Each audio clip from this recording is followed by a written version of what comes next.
ننتقل الآن مشاهدينا إلى فئة الإبداع العلمي والتكنولوجي.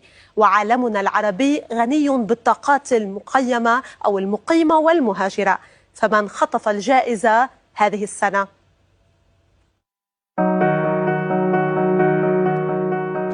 نحن نعمل في مجال الأبحاث لمعرفة أسباب عدد من الأمراض التي تكون ناتجة عن ترسبات بروتينات معينة إما في الدماغ أو في أعضاء أخرى من جسم الإنسان، مثل أمراض الأميلودوسيس التي تنتج عن ترسبات في القلب.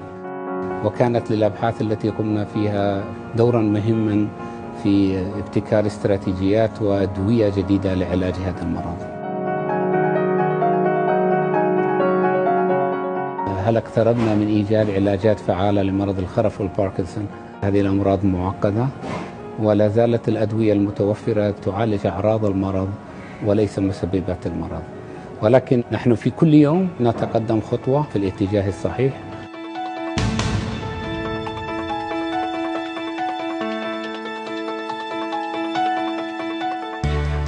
بصراحة لم أكن أتوقع أن أصل إلى ما وصلت إليه اليوم. كنت محظوظا لأنني تربيت وترعرعت في أسرة تحب العلم وتقدر العلم، محظوظا بأنني التقيت بشريكة حياتي التي كانت عنصرا أساسيا في نجاحي. ولكن في كل إنجاز كنت أدرك أنه لا يمكن لأي شيء أن يمنعني من تحقيق أحلامي.